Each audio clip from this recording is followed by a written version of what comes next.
Ladies होती थी orange colour की साड़ी पहन के, जैसे मैडम ने पहन रखी है ऑरेंज कलर की साड़ी पहन के 16 श्रृंगार करके, जैसे आप लोगों ने बहुत सी जगह देखा होगा ना पानी का कुंड, इसी तरह से हमारे इधर में हुआ करता था अग्नि कुंड।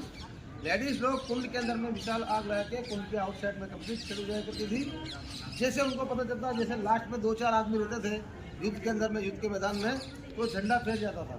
तो झंडे को देख के लेडीज सारी समझ जाया करती थी कि हमारे हस्बैंड सोल्जर सेनापति सारे फीलिंग्स वहाँ पर वो सब खत्म होते थे। और यहाँ पर जितनी भी लेडीज होती थी 5,000, 10,000, 20,000 सारी लेडीज विशाल आग के अंदर में कूद जाया करती थी, अपने आप को जला के पूरा नष्ट कर दिया करती थी। उसको हमारे इधर में कहा जाता है जोहर। समझ में आप लोग? वो जोहर का प्लेस आगे में आएगा, उसको अभी गार्डन में डेवलप कर दिया गया, लेकिन फिर भी आपको उधर में खड़ा करके जोहर का स्थान बताया जाएगा। तो ऐसा बोला जाता है सबसे पहला अटैक किया इधर में 1303 के अंदर में अलाउद्दीन खिलजी ने की। उस टाइम पे राजपूत सैनिक सारे लड़ाई में मारे गए। रानी पद्मिनी ने 16,000 लेडीज से सामने किया। उसी के बाद में सेकंड अटैक किया इधर में 1536 के अंदर में बहादुर साहब गुजरात के अमित शाह बादशाह का लड़का। उस टाइम पे भी राजपूत सैनिक सारे लड़ाई में मारे गए। रानी कर्णावती जो जय सिंह की माँ थी, जिसने उदयपुर बसाया, जो आप लोगों ने कल विजिट किया होगा, अब जाओगे शायद, जाएंगे सर? अच्छा, तो उसने इधर में 13,000 लेडीज के साथ में जोड़ बनाया। और लास्ट अटैक किया इधर में अकबर ने 1568 में। उस टाइम पे 10 राजकुमारों ने जोड़ बनाया। तो ऐसा कहा जाता है राणा के टाइम पे उस जमाने के अंदर में छोटे बड़े सब मिला के 113 मंदिर थे, 84 पानी पीने के लिए कुंड थे और 42 महल थे। लेकिन 3 दफे जो युद्ध हुआ उसके अंदर में सारा खंडर हो गया और कुछ समय के अनुसार धीरे धीरे खंडर होता गया। अगर उतना देखना होता तो अभी आप लोगों को चित्तौड़गढ़ का किला घूमने में कम से कम 2 महीने का समय लगता है, इतना सारा मॉन्यूमेंट था। अभी प्रेजेंट में हम लोग जिस जगह पे खड़े हैं, इधर में देखिए जो बड़ा मंदिर इसको कहा जाता है कुंभ श्याम का मंदिर, पास में छोटा मंदिर उसको कहा जाता है मीराबाई का। बड़ा मंदिर ओरिजिनल में विष्णु भगवान का मंदिर था। अलाउद्दीन खिलजी ने 1303 के अंदर में फर्स्ट अटैक किया। वो टाइम पे विष्णु भगवान की मूर्ति को उसने लड़ाई के अंदर में छोड़ दी। बाद में 14वीं शताब्दी में इधर के राणा हुए, राणा कुंभा, उन्होंने इसको रिपेयर कराया। इसी के अंदर में राधा कृष्ण बलराम की मूर्ति रखी और अपने नाम से इसको नाम दिया गया कुंभो श्याम मंदिर। अभी प्रेजेंट में इसके अंदर में राधा कृष्ण बलराम की मूर्ति। उधर में देखिए सामने में ब्लैक स्टोन स्टेचू, उसको कहा जाता है गरुड़ भगवान। गरुड़ विष्णु का केरल हुआ करता था, ये उसका प्रूफ माना जाता है। ओरिजिनल में विष्णु मंदिर था। उसी के बाद में छोटा मंदिर है मीराबाई। मीरा की कहानी तो आप लोगों ने पढ़ेगी ना बच्चे लोग किताब में। जोधपुर के पास में मेड़ता सिटी है मीराबाई, उसी के पास में छोटा सा गांव है कुर्की गांव, ऐसा कहते हैं। मीराबाई वहाँ की नमन थी। चित्तौड़गढ़ उसका ससुराल था। उसका पति का नाम था राजा भोजराज सिंह। राणा लोग जितने हुए सब सूर्यवंशी थे, सूरज की पूजा करते थे। लेकिन मीराबाई जो थी कृष्ण की कुमारी, उसके पति को ऑब्जेक्शन था। कुछ दिनों के बाद में उसका पति मर जाता है किसी बीमारी के कारण।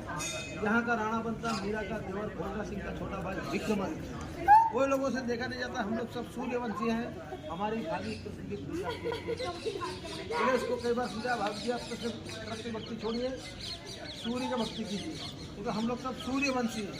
हम सब राणा लोग हैं, हम सब रॉयल फैमिली से हैं। आप साधुओं के बीच में नाचती गाती हो, कृष्ण की पूजा करती हो, ये हमको अच्छा नहीं। तो मीराबाई ने एक ही बात कहा कि मेरे तो प्रभु गिरधर गोपाल दूसरा कोई जिसने बंसी बजाई मीरा तो उसी। जो आपने किताब में पढ़ा होगा, मीरा को जहर दिया, अमृत हो गया। इसी छोटे मंदिर के अंदर में मीरा को जहर का प्याला भेजा, लेकिन उसकी भक्ति में इतनी शक्ति थी, जहर को उसने जैसे मुँह से लगाया नेचुरल अमृत। मीराबाई उसको पी गई, मीराबाई मरी नहीं। सेकंड टाइम मीरा को मारने के लिए उसकी टोकरी में सांप रख के भेजा गया। मीरा ने उसको उठाया, कुदरती फूल माला बन गया। मीरा यहाँ के सभी लोगों से परेशान होकर अपने कृष्ण भगवान की मूर्ति को लेकर यहाँ से गुजरात डाकोर द्वारिका होते वृंदावन 4 धाम की यात्रा करने के बाद में लास्ट में गुजरात में द्वारिका में जाके और कृष्ण के दर्शन। अभी प्रेजेंट में मीराबाई कृष्ण भगवान का नया मूर्ति है। 2 मंदिर आपको दर्शन करना है, चप्पल आपको यहीं लेंगे। ऐसा बोलते हैं चित्तौड़गढ़ का किला देखना वहीं से स्टार्ट हो जाता है। नीचे से ऊपर तक आने में आप लोगों को 7 गेट क्रॉस करने पड़ेंगे। 7 गेट क्रॉस करने के बाद में हम लोग इधर में आए हैं, जिस जगह पे हम लोग खड़े हैं। एक ही जगह पर आपको बड़ा 2 मंदिर देखने मिलते हैं। ये जो बड़ा मंदिर इसको कहा जाता है कुंभ श्याम का मंदिर। पास में छोटा मंदिर इसको कहा जाता है मीराबाई का मंदिर। लेकिन किसी एक मॉन्यूमेंट्स को, एक मंदिर को, एक जगह को चित्तौड़गढ़ का किला नहीं कहा जाता है। ये पूरा पहाड़ी के ऊपर बना, इसको पूरे को चित्तौड़गढ़ का किला कहा जाता है। कई बार ऐसा होता है पूरा किला देखने के बाद में पैसेंजर बोलता है भैया किला किधर है, इसलिए पहले बोल देना अच्छा होता है। इसका पूरा एरिया है 13 किलोमीटर इनसाइड। नीचे से यहाँ तक इसकी हाइट है 580 फीट ऊंचा। बॉम्बे सी लेवल से 1850 फीट ऊंचा है। ऐसा बोलते हैं सबसे पहला राजा वादर में 5वीं शताब्दी में चंद्रगुप्त मौर्य, चंद्रगुप्त चाणक्य नहीं, चंद्रगुप्त मौर्य, उसने इस पूरे किले का निर्माण किया। 5वीं शताब्दी से लेकर 8वीं शताब्दी 300 साल तक पूरा किला मौर्य वंश के अंदर रहा। और 8th सेंचुरी में यहाँ पर गुजरात लीडर से बापा रावल आए। बापा रावल जो थे सूर्य वंश थे, सूरज की पूजा करते थे, इसको हम लोग बोलते हैं सिसोदिया वंश। उन्होंने इधर में आके युद्ध किया, युद्ध के अंदर में मौर्य वंश को भगाया और किले के ऊपर में अपना किया। 8th to 16th सेंचुरी 800 साल तक पूरा किला सूर्यवंशी राजपूतों के अंदर में रहा।